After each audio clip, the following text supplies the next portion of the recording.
Жақында интернетте жаралған бұл видео көпшілікті ес қылды.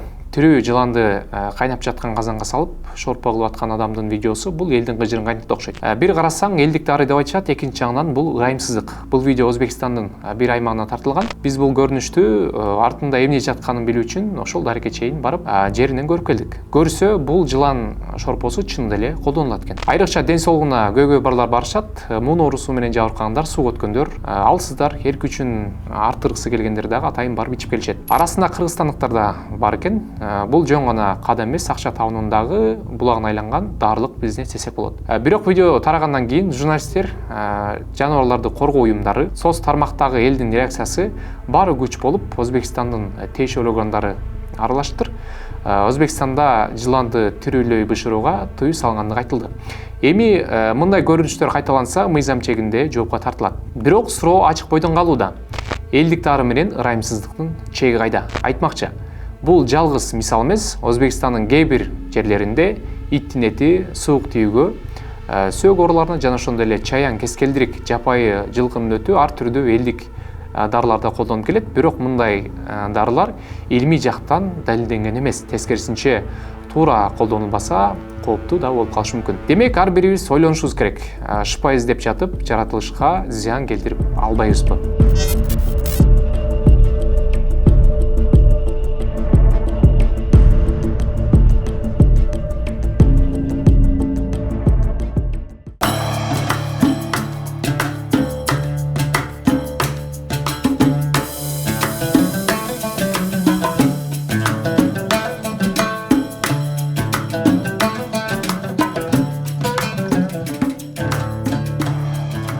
Эми өзүңүздөр көргөндө интернет тармагында аябай популярдуу болуп кетти. Жыландан шорпо жасап, андан кийин кумга жатышат деген сөздөр бар экен. Бул жака биз издеп таап келдик. Бул жакта кандай процедуралар, орусча айтканда, кандай оорулар менен келишет. Бирок кум өзгөчө экен. Бул жакта кум башкача кум. Анткени бул жакта да өзүнүн убагы болот экен. Бир убакта келишет экен дагы. Өзбекстан эмес, Кыргызстандан, Казакстандан, ошол Өзбекстан кайсыл биздин айылдар жакын болсо, Оштон дейт, бүт жактан келишет экен. Эми бул кум мындай өзгөчө кум, майда. Iş bo'lyapti, shu yerda davom ettiryapmiz, sezonni olyapmiz. Bir oylik sezonimiz bor. Bu sizniki bul jak? Mana shu yerlar bizga qarashlik. Kapatikilar, bu kelgan odamlarga xizmat ko'rsatamiz. Niye xizmat ko'rsatib o'tasizlar? Mana shu yerda somsa yopamiz, choy damlab beramiz, birorta ovqat qilib bering desa, ovqat qilib beramiz, xarajat olib kelib berishsa. Shunaqa qilib kechgacha xizmat qilamiz kunda. Bir oylik sezon. 2 avgust kuni boshlanadi qumga tushish. Qanday o'rinlar menga kelishadi? Nega davo bu qum? Bu qum asosiy sovuq o'tganga, o'sha bo'g'im og'riqlari, keyin befarzandlar, bola bo'lganlar degan. Bola bo'lmaganlar tushadi. Shu oyoq og'riq, bel og'riqlarga davosi bor. Tushgan odamga shifo topib ketyapti shu yerda. Ko'p odam keladi, mana shu yerdan shifo topdim. Qaysi tarafdan kelishadi bunday? Bizda asosiy hozir o'zimizni hududdan keladi, mana shu Farg'ona, Marg'ilon, mana Qo'qon nimalargacha. Shu atrofdagi mana tog'lar orasidagi shu qirg'iz birodarlarimiz ham kelib qumga tushib ketishadi. Qozog'istondan kelganlar bormi? Qozog'istondan ham kelishadi. U sezonni boshida kelishadi. Tojikistonchi? Tojikistondan kelyapti, kelishni boshlashdi. Endi mында so'zingiz qaraldi. Internet tarmoqda bir video ayoy tarab ketdi. Bu O'zbekistondan emas, Qirg'izistondan бүт жактан chiqdi o'xshaydi. Жылан менен жылан шорпосы сатылат деген. Biz ошо жыланга кызыгып келдик эле. Ilon sho'rva, tipratgan sho'rva deb YouTube'ga chiqarishdi. U sho'rvalar betabas. U sho'rvalar boshqa joyda olingan, boshqa joyda qilishgan. Endi u nimaga qilishgan o'zlari biladi. Bizda bedana sho'rva bo'lyapti, bedana. Bedana. Bedana sho'rva ham yaxshi, odamga shifoli tomoni bor. Suya singanlarga, nimalarga, ko'p nimalarga bedana sho'rvani ham davosi bor. Odam qon tomirlari bor-ku. Ashilardi. Qon tomirlari tozalaydi deydi, shu ilon sho'rva. Endi o'shonday davosi bor ekan, qon tomir tozalaydi deydi. Bo'g'oqlarni hech ko'rganlar, adam nega satmay atasiz? Endi qonun bizga hali ruxsat bergan yo'q-da, shuni sotinglar. Mana bunaqa joylar bor, mana bu yerda.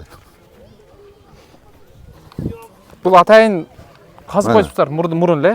Bularda ertalab soat Mana bularni ertalab soat 7, 6-7larga ochishib qo'yadi, mehna qilib. Soat 12-1ga tayyor bo'ladi bular isib.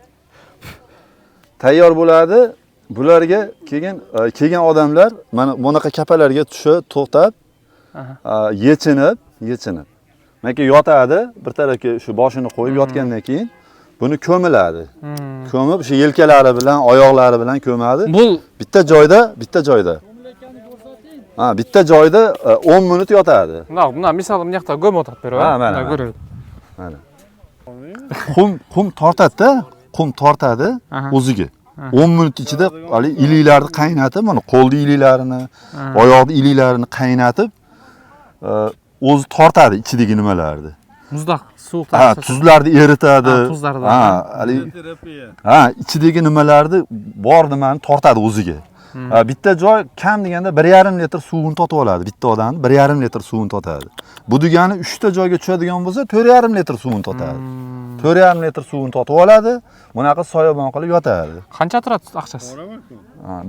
Bitta odamga xizmat ko'rsatish 1 kunlik. Masalan, 3 ta joyga tushadimi, 5 ta joyga tushadimi, 1 kunligi 25 ming. Shorpa qanchadan? Bedana shorpa. Bedana sho'rva 25 ming bo'lyapti. Bitta porsi, bitta chinidagisi 25 ming bo'lyapti. 200 so'm. Oldi 200 so'm. Tushundim. Qo'y go'shtida sho'rva. Hozir birinchi yotish kerakmi, shorpa ichish kerakmi?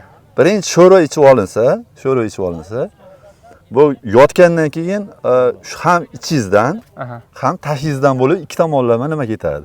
Muolaja ketadi. Ikki tomonlama. U sho'rva ham terlatadi-yu. Bo'ldi. Onda sho'rpa ichaylik-da.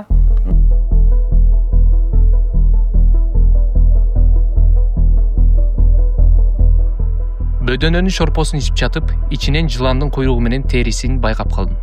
Дароо тамактанууну токтотуп, кумдун үстүнө жатып калууну туура көрдүм. Бирок бул жердин ээсин айткан жокмун. Анткени өзүмдү бөтөн жерде конок катары сездим.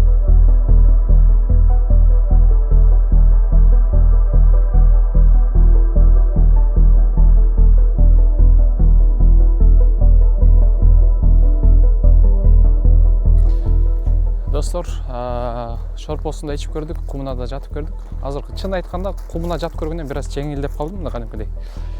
Эми айта турган нерсе, бул жактагы келген тургундардан сурасам, чын эле бул жерде деле жыландан жасалган шорпо берилет экен. Мен жана бөдөнөн шорпону бериңизчи деп болбой эле туруп алдым эле, акыры чыдабай куюп келип беришти бөдөнөнүкү деп. Бирок мынтип тамактын ичин карап көрө турган болсок, жыландын терилерин көрүп калдым. Аны дагы тамакты жеп баштагандан көрдүм, өзүм да жаман сезип атам. Жалпы ушундай, эмне себептен мындай болду? Бул жактагылардын айтышы боюнча, жанагы жылан менен жасаган шорпосу видеосу интернетке тарап кетип, бул жактан мамлекет тарабынан экология жагынан дагы келип, бул жактарды кысымга алып, эмне себептен силер уруксатсыз, мыйзамсыз нерселер жасап берип атасыңар деп ушундай иштер болуптур. Жалпы ушундай, бул жерден дагы башка 1-2 жерде бар экен, ал жердегилерди дагы текшерүүгө алынып, ал жактарда жабылыптыр. Ал эми бул жерде болсо жыландарды жашыруун жасап сатып аткандыгын көрдүк.